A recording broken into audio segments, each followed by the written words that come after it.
সরকারি সাদাত কলেজের প্রাণিবিদ্যা বিভাগ কর্তৃক আয়োজিত অনলাইন ক্লাসে সবাইকে স্বাগতম জানাচ্ছি। স্নেহের শিক্ষার্থীরা, তোমরা যে যেখানে আছো, আশা করি সবাই ভালো আছো। সবাইকে স্বাস্থ্যবিধি মেনে চলার আহ্বান জানাচ্ছি। তোমরা যারা প্রাণিবিদ্যা বিষয়ে অনার্স তৃতীয় বর্ষ, চতুর্থ বর্ষ, প্রিলিমিনারি মাস্টার্স এবং মাস্টার্স ফাইনাল ইয়ার কীটতত্ত্ব শাখায় অধ্যয়ন করছো, তাদের সকলে আমার এই স্লাইডগুলো থেকে উপকৃত হবে এবং বিশেষ করে অনার্স তৃতীয় বর্ষ তোমরা প্র্যাকটিক্যালের জন্য উপকৃত হবে। অনার্স চতুর্থ বর্ষ, প্রিলিমিনারি মাস্টার্স এবং কীটতত্ত্ব ফাইনাল ইয়ারের ছাত্রছাত্রীরা, তোমাদের সিলেবাস অনুযায়ী এই স্লাইডগুলো তৈরি করা হয়েছে। স্নেহের শিক্ষার্থীরা, আমি এমডি মাহমুদ, প্রভাষক, সরকারি সাদত কলেজ, টাঙ্গাইল। তাহলে আজ আমরা মূল স্লাইডগুলো দেখার পূর্বেই আমি ধন্যবাদ জানাতে চাই সরকারি সাদত কলেজ কর্তৃপক্ষকে এবং প্রাণিবিদ্যা বিভাগকে। এবার আসো আমরা মূল স্লাইডে চলে যাই এবং চিত্রের মাধ্যমে দেখার চেষ্টা করি আজকের আলোচনার বিষয়বস্তু কি হতে পারে। প্রিয় শিক্ষার্থীরা, তোমরা এখানে অনেকগুলো কীটপতঙ্গের চিত্র দেখতে পাচ্ছ। একদম উপরে দেখো বামে এই পতঙ্গ এবং নিচের পতঙ্গ বা তার নিচের পতঙ্গ, এই পতঙ্গগুলোর এক একটির আকৃতি এক এক ধরনের। তাদের গঠন, তাদের আকৃতি, তাদের বাহ্যিক গঠন ইত্যাদির মধ্যে কিন্তু অনেক পার্থক্য রয়েছে। প্রিয় শিক্ষার্থীরা, পৃথিবীতে বিভিন্ন স্থানে কীটপতঙ্গ ছড়িয়ে রয়েছে। কীটপতঙ্গগুলো যেমন উপকারী তেমনি অনেক অপকারী। এদেরকে সঠিকভাবে চেনার জন্য তাই আমাদের এদেরকে শ্রেণীবিন্যাস করতে হবে। আর কীটপতঙ্গকে শ্রেণীবিন্যস্ত করতে হলে তাদের বৈশিষ্ট্যগুলো খুব ভালো করে জেনে নিতে হবে। প্রিয় শিক্ষার্থীরা, তাহলে তোমরা হয়তো অনুমান করতে পেরেছো আজকের আমাদের আলোচনার বিষয়বস্তু সম্পর্কে। হ্যাঁ প্রিয় শিক্ষার্থীরা, আজকে আমাদের আলোচনার বিষয় তাহলে হবে ক্লাসিফিকেশন অফ আর্থ্রোপোডা।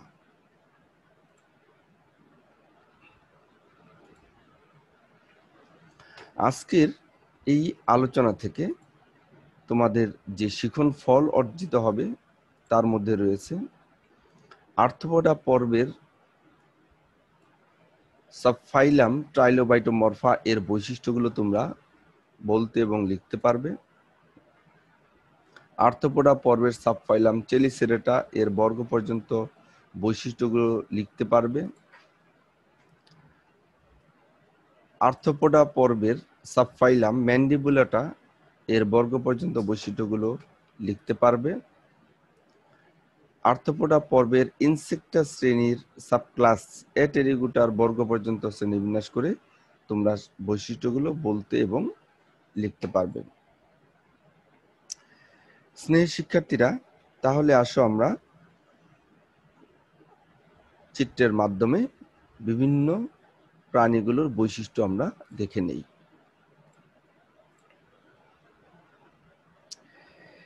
আজকের এই আলোচনা আমি an introduction to the study of insects লিখেছেন বোর্ডার অ্যান্ড ডিলন, এই বইটির 4th এডিশন থেকে নিয়েছি। পৃথিবীতে বিভিন্ন বিজ্ঞানী বিভিন্নভাবে কীটপতঙ্গের শ্রেণীবিন্যাস করেছেন, তবে an introduction to the study of insects এই বইয়ের শ্রেণীবিন্যাস মোটামুটি সর্বজন গৃহীত। স্নেহের শিক্ষার্থীরা, এই কারণে এই বইটি আমি ফলো করেছি।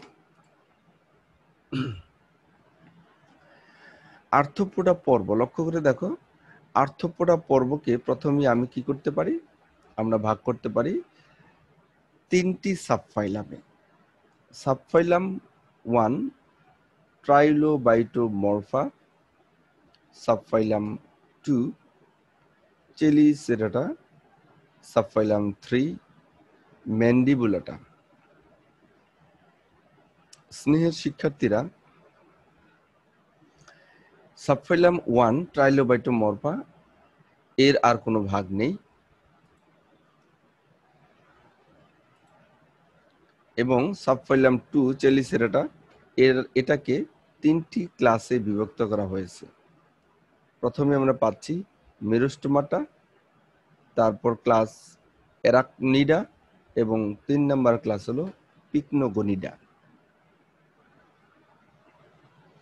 সাবফাইলাম 3 ম্যান্ডিবুলাটা, এই 3 নম্বর সাবফাইলামকে 6টি ক্লাসে ভাগ করা হয়েছে।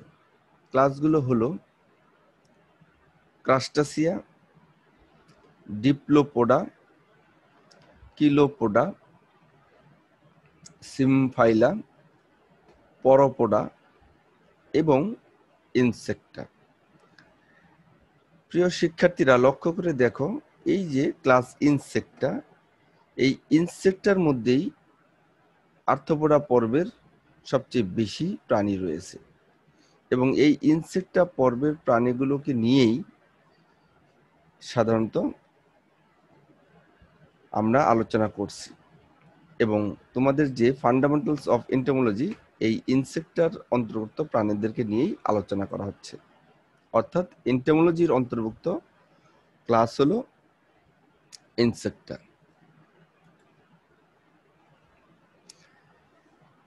1 নম্বর ক্লাস এবার দেখো, ক্লাস 1 মেরুস্টোমাটা। একে আবার 2টি অর্ডারে ভাগ করা হয়েছে। অর্ডার দুটি হলো ইউরিটেরিডা এবং 2 নম্বর অর্ডার হলো জিফোসোরা। তারপর দেখো ক্লাস 2 অ্যারাকনিডা। একে মোট 10টি অর্ডারে ভাগ করা হয়েছে। অর্ডারগুলো হলো number 1 scorpions, number 2 pseudoscorpions, number 3 Solpugida, number 4 Palpigradi, number 5 Uropygi, number 6 Amblypygi, number 7 Araneida, number 8 Ricinulei, number 10 opiliones এবং নাম্বার 10 অ্যাকারিনা। স্নেহের শিক্ষার্থীরা, ক্লাসিফিকেশনে যেহেতু অনেকগুলো শব্দ তোমাদের নতুন আসছে, কাজেই অর্ডারগুলো আমি যখন পড়াবো ভেঙে ভেঙে এবং এদের বৈশিষ্ট্য সহ তোমাদেরকে আমি আলোচনা করব এবং তোমাদের সামনে উপস্থাপন করব, যাতে তোমাদের মনে রাখতে সুবিধা হয়।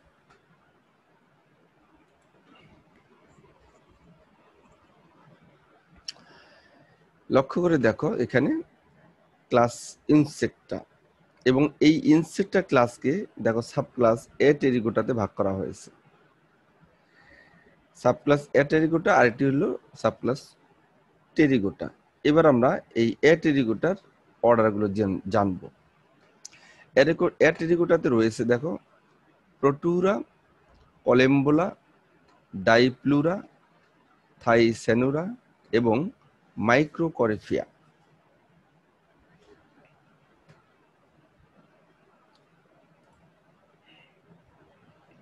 এবং সাবক্লাস টেরিগোটা যেটা, এই টেরিগোটাতে আমরা 2টি ডিভিশনে ভাগ করতে পারি টেরিগোটাকে। একটি হলো এক্সোটেরিগোটা আর একটি হলো এন্ডোটেরিগোটা। প্রিয় শিক্ষার্থীরা, একটি হলো এক্সোটেরিগোটা আর একটি হলো এন্ডোটেরিগোটা। এক্সো মানে বাহির থেকে উৎপন্ন হয় আর এন্ডো মানে ভিতর থেকে উৎপন্ন হয়। এক্সোটেরিগোটার অন্তর্ভুক্ত 14টি অর্ডারগুলোর নাম একটু আমরা জেনে নিই।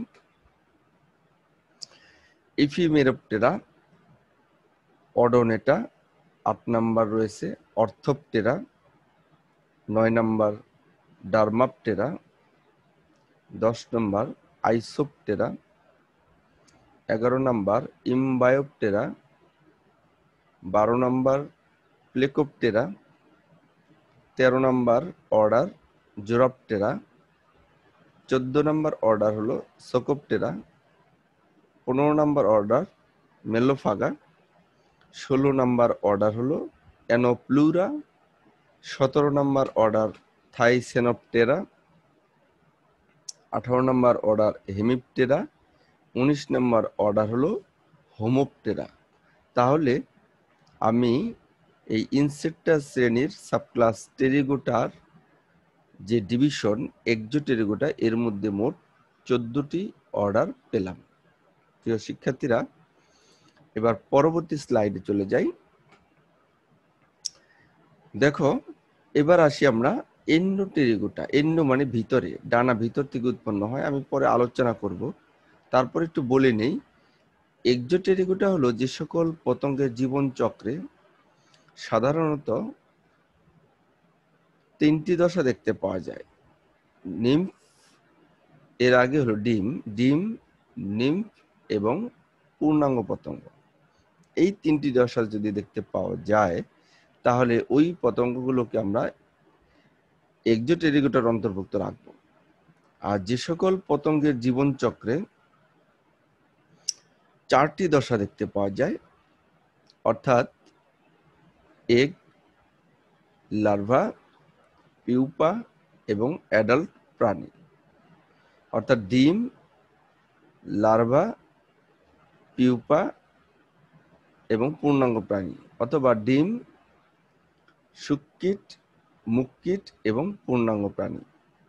এই 4টি দশা যদি দেখতে পাওয়া যায় তাহলে ওই সকল পতঙ্গকে আমরা এন্ডোটেরিগোটার অন্তর্ভুক্ত রাখি।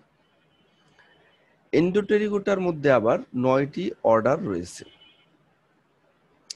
স্নেহের শিক্ষার্থীরা, এই 9টি অর্ডারের মধ্যে লক্ষ্য করে দেখো, প্রথমে আমরা পাবো 20 নম্বর অর্ডার নিউরোপটেরা, তারপর 21 নম্বর অর্ডার রয়েছে কোলিওপটেরা, 22 নম্বর অর্ডার স্ট্রেপসিপটেরা, 23 নম্বর অর্ডার রয়েছে মেকোপটেরা, 24 নম্বর অর্ডার ট্রাইকোপটেরা, 25 নম্বর অর্ডার লিপিডোপটেরা, 26 নম্বর অর্ডার রয়েছে ডিপটেরা, 27 নম্বর অর্ডার সাইফোনপটেরা এবং 28 নম্বর অর্ডার বা সর্বশেষ নম্বর অর্ডার হলো হাইমেনপটেরা। প্রিয় শিক্ষার্থীরা, তাহলে আর্থ্রোপোডা পর্বের মোটামুটি ক্লাসিফিকেশন আমরা জানলাম। আমি বিশেষ করে যেগুলো প্রয়োজন আমাদের, বিশেষ করে ইনসেক্টার সবগুলো অর্ডার দেখিয়েছি। এবার আসো আমরা চিত্র সহ বৈশিষ্ট্য সহ একটু জেনে নেই, তাহলে আমাদের এগুলো মনে রাখতে সুবিধা হবে। প্রথমেই আর্থ্রোপোডা পর্বের শনাক্ত করে বৈশিষ্ট্য আমরা একটু জেনে নেওয়ার চেষ্টা করি। দেখো, আর্থ্রোপোডা অর্থাৎ আর্থোস মানে সন্ধি এবং পোর্টস মানে হলো পা, এই দুইটি শব্দ মিলে আর্থ্রোপোডা হয়েছে। আর্থ্রোপোডা পর্বের শনাক্তকারী বৈশিষ্ট্যগুলো হলো, এই পর্বের প্রাণীরা ত্রিস্তর বিশিষ্ট, দ্বিপার্শ্বীয় প্রতিসম এবং দেহ বাহ্যিকভাবে খণ্ডায়িত। অ্যাবডোমেনের দিকে যদি তাকাই আমরা, তাহলে এই খণ্ডগুলো আমরা পরিষ্কারভাবে বুঝতে পারবো। স্নেহের শিক্ষার্থীরা, এর পরে রয়েছে এদের সমগ্র দেহ কাইটিন নির্মিত শক্ত বহিঃকঙ্কাল দ্বারা আবৃত। এদের চারিদিকে, দেহের চারিদিকে কাইটিন নির্মিত আবরণ থাকবে। আমাদের যে নখ এবং চুল, এগুলোও কিন্তু কাইটিন নির্মিত। 3 নম্বর বৈশিষ্ট্য, কিছু সংখ্যক বা প্রতিটি দেহ খণ্ডকে একজোড়া সন্ধিযুক্ত উপাঙ্গ থাকবে। দেখো, মাথার মধ্যে এই যে অ্যান্টিনা, এটার মধ্যে অসংখ্য সন্ধি আছে। তারপরে তোমার এটার যে মুখোপাঙ্গগুলো সন্ধিযুক্ত, এদের থোরাক্সের মধ্যে রয়েছে দেখো পা, সেগুলোও সন্ধিযুক্ত, এবং এদের অ্যাপেন্ডেজে অনেক সময়, অ্যাবডোমেনে অনেক সময় বিভিন্ন ধরনের অ্যাপেন্ডেজেস থাকে, এগুলোও সন্ধিযুক্ত হয়ে থাকে। এদের দেহ গহ্বর অ্যাবডোমেনের মধ্যে থাকে, এগুলো সংক্ষিপ্ত থাকবে এবং হিমোসিল প্রকৃতির। স্নেহ শিক্ষার্থীরা, হিমোসিল কথাটি তোমাদেরকে এর আগে বলেছিলাম, আরেকবার বলি। সাধারণত এলিমেন্টারি ক্যানেল বা পৌষ্টিক তন্ত্র উদরের ভাসমান অবস্থায় থাকে, উদরে তরল পদার্থে ভাসমান থাকে। এই তরল পদার্থ সহ এই গহ্বরটাকে বলবো আমরা হিমোসিল। মস্তকে সাধারণত সরল এবং যৌগিক চক্ষু থাকে। আমি 3 নম্বর ক্লাসে মনে হয় দেখিয়েছিলাম এদের অ্যান্টিনা পরানোর সময় এবং এদের মস্তক পরানোর সময় সামনে সরল চক্ষু বা সিম্পল আই থাকবে, 3টা ফোঁটার মতো, অর্থাৎ মাথার সামনে ফ্রন্টসে থাকবে, এবং অ্যান্টিনা থাকবে। এগুলো হলো এদের সেন্সিটিভ অর্গান বা সংবেদী অঙ্গ। বাহির থেকে বিভিন্ন ধরনের বার্তা তারা সংগ্রহ করে থাকে। উদাহরণ হিসাবে আমরা বলতে পারি ড্যানাস প্লেকজিপাস। যে চিত্র প্রিয় শিক্ষার্থীরা দেখতে পাচ্ছ, এটি হলো ড্যানাস প্লেকজিপাসের একটি চিত্র। এছাড়া প্যাপিলিও ওয়ালকারি, তারপর পাইরিস র্যাপি, তারপর তোমরা সবচেয়ে ভালো চিহ্ন হলো তেলাপোকা, এর বৈজ্ঞানিক নাম তো তোমাদের মনে রয়েছে, পেরিপ্ল্যানেটা আমেরিকানা, ইত্যাদি প্রাণীগুলো আর্থ্রোপোডা পর্বের অন্তর্ভুক্ত প্রাণী।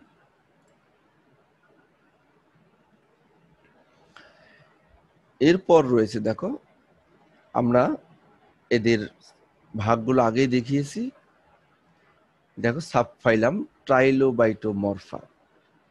এদের শনাক্তকারী বৈশিষ্ট্যগুলো হলো, এগুলো বিলুপ্ত হয়ে গিয়েছে বর্তমানে, অর্থাৎ পৃথিবীতে নেই। এদের দেহ দেখো 3টি খণ্ডে বিভক্ত ছিল। এদের দেহ, এদের মস্তকে একজোড়া শুঙ্গ সহ দেহের প্রতিটি খণ্ডকে দ্বিশাক প্রকৃতির উপাঙ্গ। দেখো প্রতিটি খণ্ডকে যে উপাঙ্গগুলো ছিল দ্বিশাক, মানে 2টা শাখায় বিভক্ত ছিল। এবং উদাহরণ হিসেবে আমরা ট্রাইলোবাইটস বলতে পারি। এই ট্রাইলোবাইটস এই প্রাণীটির জীবাশ্ম, এটি হয়তো কোনো গলিত লাভার ভিতরে এই প্রাণীটি পড়ে গিয়েছে এবং প্রাণীটি মারা যাওয়ার পরে তার দেহের যে ছাপ সেটি রয়ে গিয়েছে।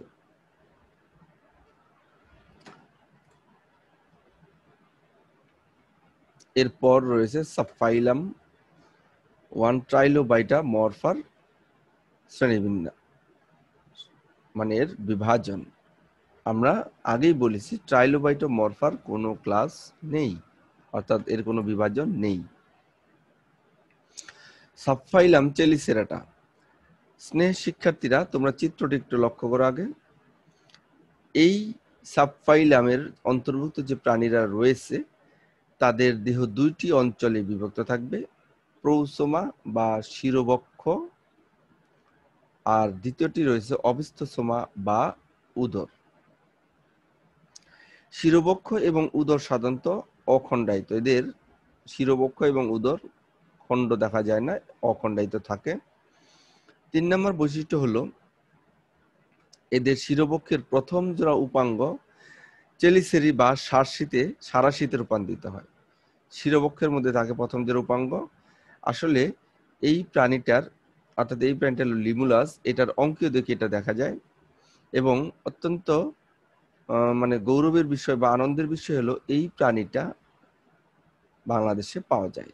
বাংলাদেশের সমুদ্র উপকূলে অথবা বাংলাদেশের সমুদ্র দ্বীপে, বিশেষ করে আমরা যখন কক্সবাজারে যাই তখন আমরা দ্বীপে যাই, সেই দ্বীপে আমরা এই লিমুলাস প্রাণীটা দেখতে পাই। সরকারি সাদত কলেজের প্রাণিবিদ্যা বিভাগের অনার্স 4র্থ বর্ষ প্রিলিমিনারি মাস্টার্স এর ছাত্রছাত্রীরা এবং মাস্টার্স ফাইনাল ইয়ারের কীর্তত্ব শাখার ছাত্রছাত্রীরা যারা আমার সাথে এতক্ষণ ছিলে, তাদের সকলকেই আমি ধন্যবাদ জানাচ্ছি। সেই সাথে আমি সরকারি সাদত কলেজ কর্তৃপক্ষকেও আন্তরিক ধন্যবাদ জ্ঞাপন করছি।